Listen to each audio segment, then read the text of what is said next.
there are only two ways that you can deal with them. You can either conquer them, and that's always an open possibility, or you can deter them. And we are engaged right now in forceful deterrence, but I have to say, we don't rule out anything.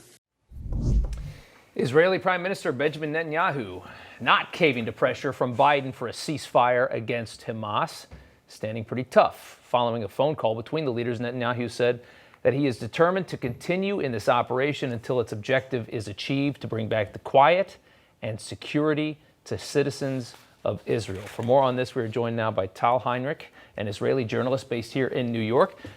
Tal, good to see you. Thanks for coming on. Thanks for being here on the set. Thank you for having me. We're watching this situation. The IDF says, 4,000 rockets have been fired into Israel. In 10 days, 4,000 rockets. Hamas started this thing. What is it that the White House doesn't understand about that when their answer is, Israel, you need to work on a ceasefire here? Well, President Biden, so far, we should say that he has been very supportive of Israel's right to defend itself. Even today, in his phone call with Prime Minister Netanyahu, yes, he has put his foot down and said that he wishes to see a significant de-escalation, but he is not giving Israel an ultimatum. This is, again, it's not like the Obama administration. But how could you? They're firing missiles into his country. Listen, I totally agree with you, but President Biden is also under a lot of pressure from two different fronts. First, he has the more progressive wing of his own party, members of his own party, pushing towards everything that we're seeing at play, in the House now, blocking certain resolutions and so on. And also pressure from the UN Security Council. And we have to say that on that front, Biden has been very, very supportive of Israel. On the other hand, this is the same administration that is reversing Trump-era policies that worked in favor of Israel and contributed to the stability in the region. And by doing it, he is emboldening Israel's enemies. This is what we're seeing at play now. And for what it's worth, the left in this country and the UN Security Council both, in my opinion, hate Israel. So I guess we shouldn't be too surprised. He's got a lot of pressure from people that... You know what?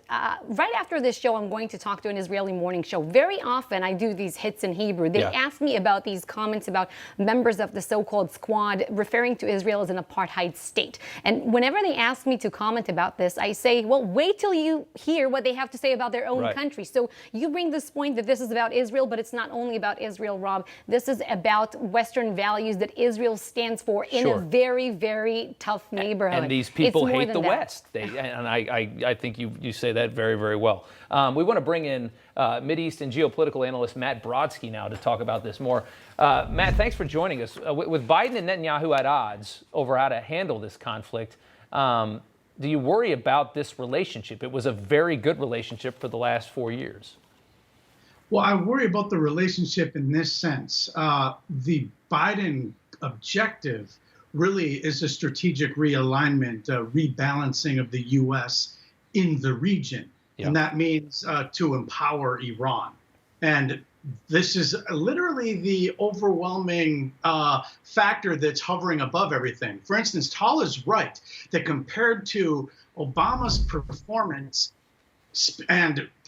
at the UN and handling Israel in this narrow issue, the Biden administration is doing better so far than Obama. But, and it's a really big but, none of it actually matters if the whole goal is to get back into the nuclear agreement, which is going to unleash Iran with billions and billions of dollars more in order to continue this, in order to resupply Hamas.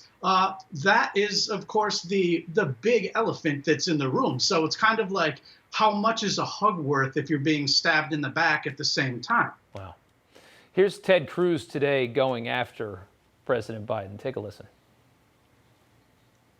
Why last year did we see historic peace? Did we see the Abraham Accords? And what changed? And what changed is Joe Biden and Kamala Harris's weakness, their undermining of Israel, and their support for Hamas terrorists and for Iran. And that is why the rockets are raining right now.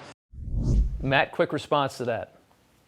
He's absolutely right. Look, the purpose for the reason that the Abraham Accords came into existence is because there's been a thaw in the relation and a understanding of Israel's place and Jews in that. But Iran's rise was a huge factor as well. which is why, even though the Biden administration frankly sees the Abrams Accords as a nuisance in its drive to get back friendly with Iran, and which will lead to its nuclear program, nuclear weapons. The fact is, this is also going to keep these Arab states closer to Israel because they have the same threat matrix, the same vision of the region, which is against the Biden administration. Okay. All right. Well, we're going to follow this, and we're going to see how this develops in the coming days. Tal Heinrich and Matt Brodsky, thank you guys both for coming on the show. Good to see you both.